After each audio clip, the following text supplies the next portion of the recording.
Okay, we're back for part 3 of the lecture. So in this part we're talking about intersectionality and hybridity.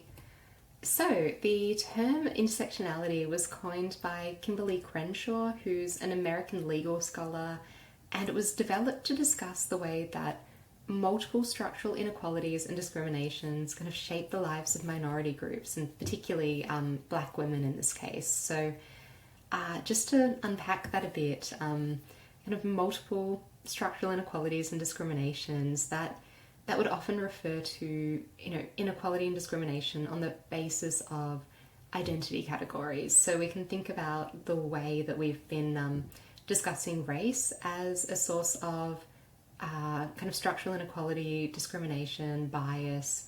So in this case we're looking at how inequality and discrimination shapes race, but in addition to other forms of identity. So using the kind of analogy of traffic at an intersection, Crenshaw kind of conceptualizes intersectionality by noting that if an accident happens in an intersection, it can be caused by cars travelling from any number of directions, and in some cases, in particularly bad cases, from all directions. So it's not just that things are flowing in one direction. And so a kind of example of the logic of intersectionality is that if a kind of ethnic minority or racialized woman experiences discrimination, her kind of suffering could be a result of sex-based discrimination, racial discrimination, class discrimination, or kind of many other forms of discrimination. But in most cases, it arises from a combination of these factors. So it's not a discrimination based purely on the fact that she's a woman, or purely on the fact that she's black, or purely on the fact that she's perhaps working class. It's these things coming together and kind of intersecting to create a specific experience of inequality and discrimination. So, at first, the kind of concept of like a triple oppression of class, race, and gender was kind of developed to explore the experiences of women of color. So, drawing here on the work of Yuval Davis.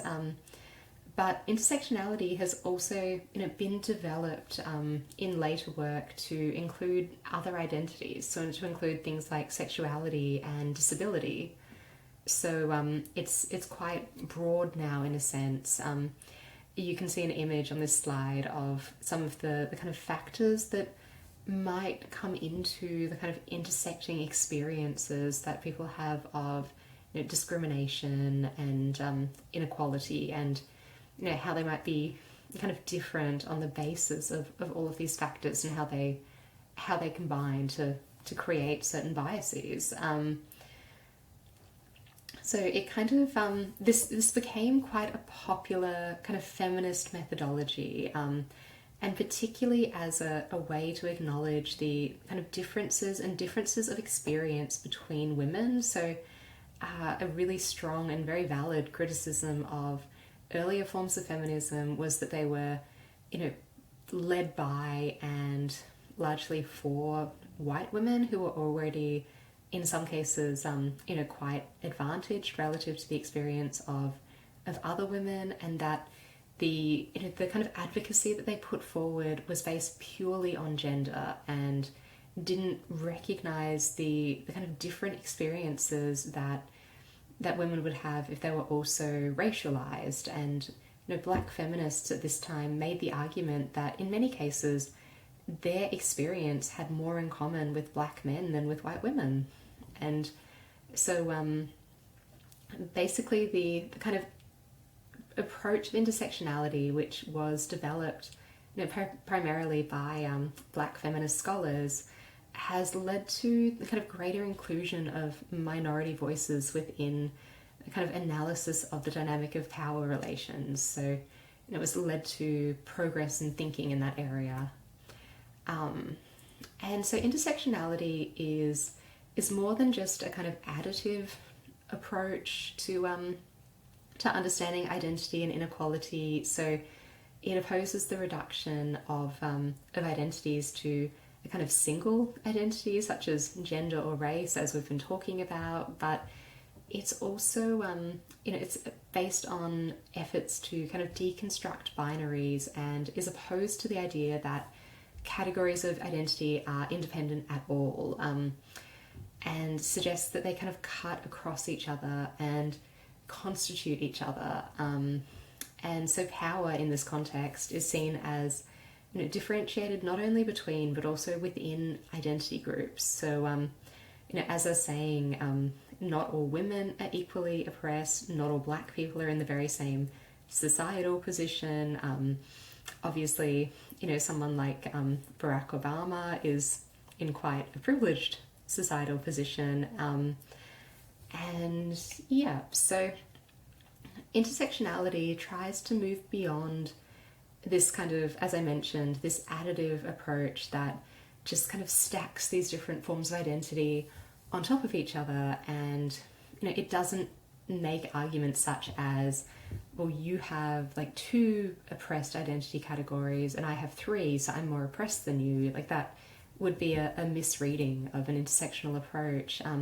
It instead aims to understand, I suppose, disadvantage and inequality in its complexity, and understand how these different kind of constellations of identity come together in different ways for different individuals. So it kind of tries to challenge group essentialism, and tries to challenge the idea that we can, I suppose, think of all women or all black people or all working class people or all people with disability as having the same experience or having the same kind of challenges or facing the same biases. And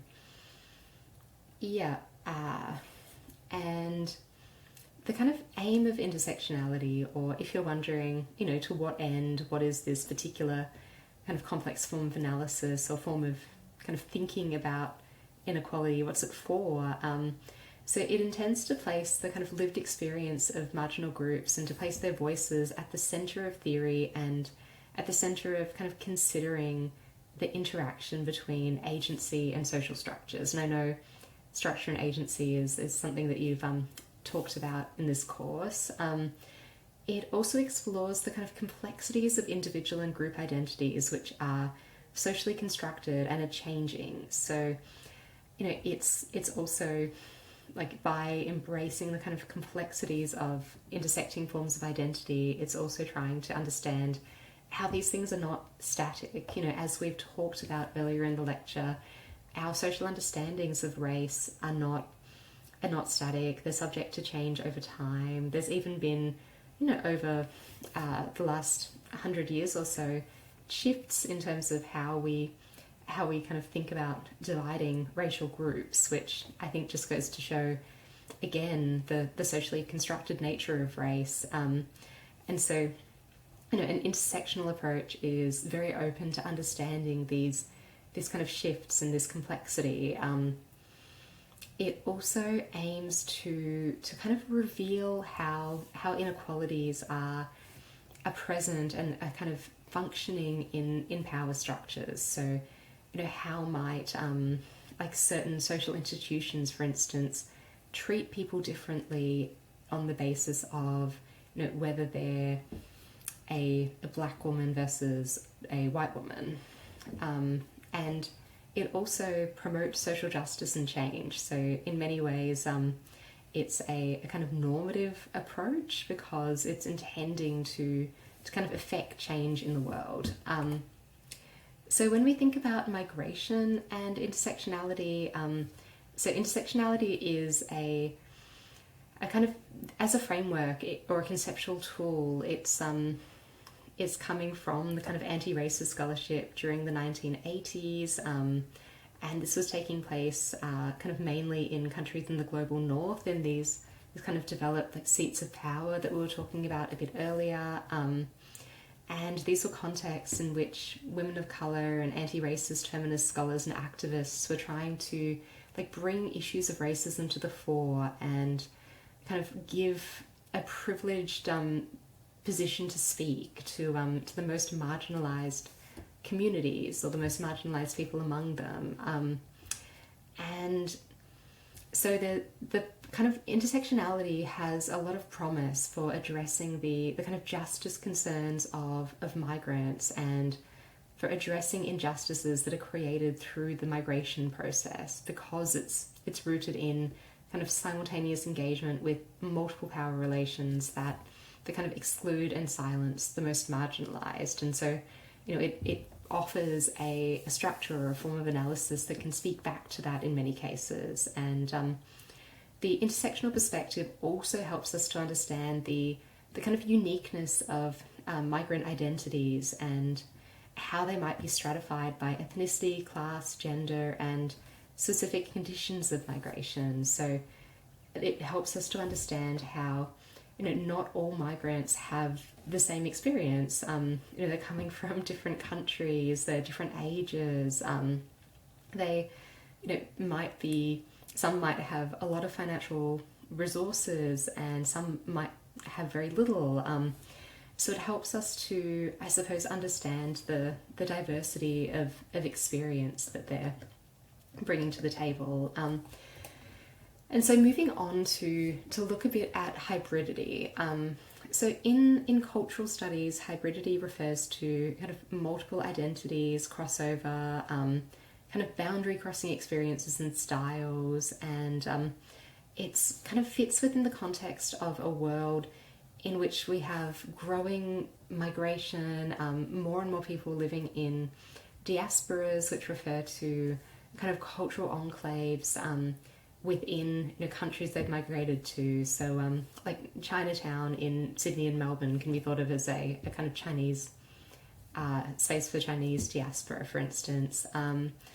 We also live in a context of kind of intensive intercultural communication, everyday multiculturalism, erosion of boundaries. So in some kind of quite optimistic takes on the concept of hybridity, we can see arguments that hybrids were conceived as lubricants in the clashes of culture.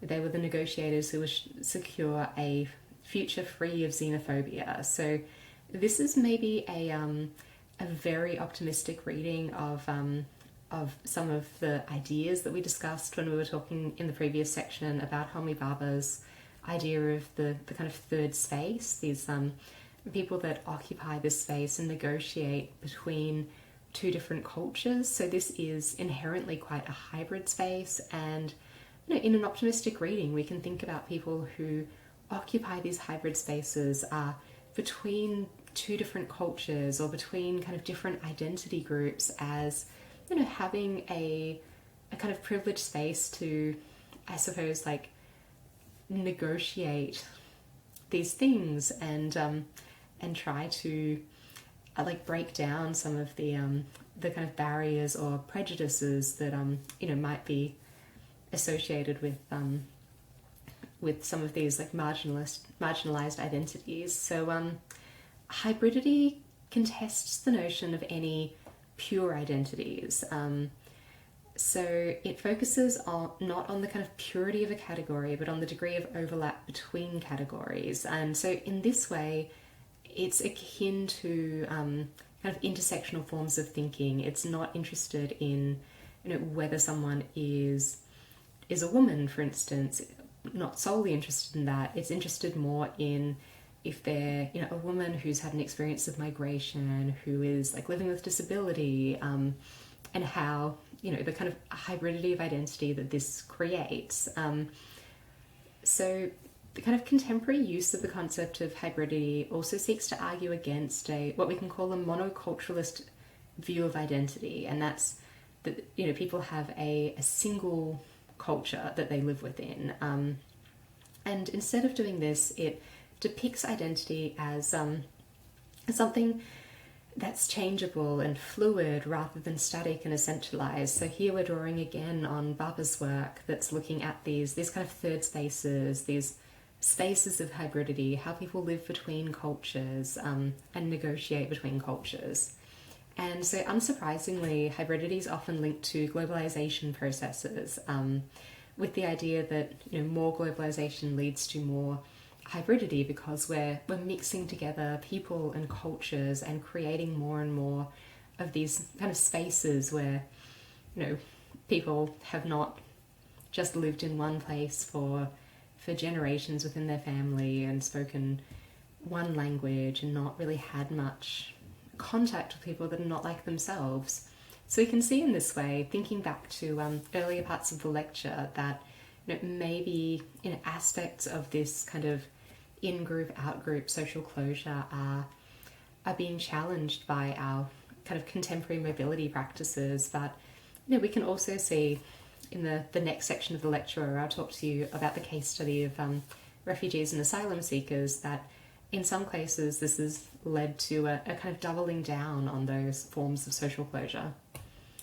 So hybridity again emphasizes the kind of blurry nature of identity work around the notion of ethnicity and the ways people have multiple and shifting ethnic identities depending on the social context. So again, I think we can think back to the example of the Brazilian Nikkais and think about the research on them that I'm thinking about is that when they were when some of them were living in Brazil, they were kind of not 100% kind of matching with the Brazilian culture. They still had some aspects of their culture and their practices that were very quintessentially Japanese, and maybe in some cases they were seen as being like more reserved than the norm in Brazilian culture. And then when they were in Japan, they were seen as like not being fully Japanese and engaging in these kind of cultural practices that were very different to the Japanese norm of not cooking outside, being relatively kind of quiet in domestic spaces. And so I think when we consider, I guess, like people's kind of shifting contexts and shifting identities, we can think about how this particular group of people, the Brazilian Nikkais, maybe performed identity differently in these different places. For instance, like when they were in Japan, they were more likely to kind of emphasize their Brazilianness, and they would maybe, try to put on like events and such around the time of Carnival, where if they were in Brazil when they were in Brazil prior to that, they weren't necessarily actually even engaging in that event. So I think we've probably all got examples of how we perform various aspects of ourselves differently in different contexts. If anyone's ever found themselves playing up their Australianness if they've travelled overseas and are kind of talking about how much they like Vegemite, or talking about how they're not bothered by snakes and spiders and things like that. And so finally on the topic of hybridity, so the notion of hybridity emphasises the ways in which transnational processes have kind of involved the development of intercultural and cross-cultural lifestyles and practices. So this is interesting because it suggests a move away from kind of static and rigid forms of ethnicity and more towards a kind of more like fluid approach, and even on a very optimistic reading towards the kind of demise of racism, or maybe the demise of some of the really kind of rigid boundaries between people or between perceived racial groups. And it may be the case that there's a kind of intermingling of kind of cultural styles and values, and that this produces new and innovative forms of doing things. So we can think about the way that that people are kind of synthesizing different aspects of their identities, and like the way that we're kind of taking on aspects of different cultures as well. If anyone is into like K-pop and K-dramas, we can see the influence of different cultures, like here in Australia, for instance. So yes, hopefully that's helped you do some thinking around intersectionality and hybridity. I'm going to leave the section here and then I'll be back for our final section on refugees, asylum seekers, and Islamophobia.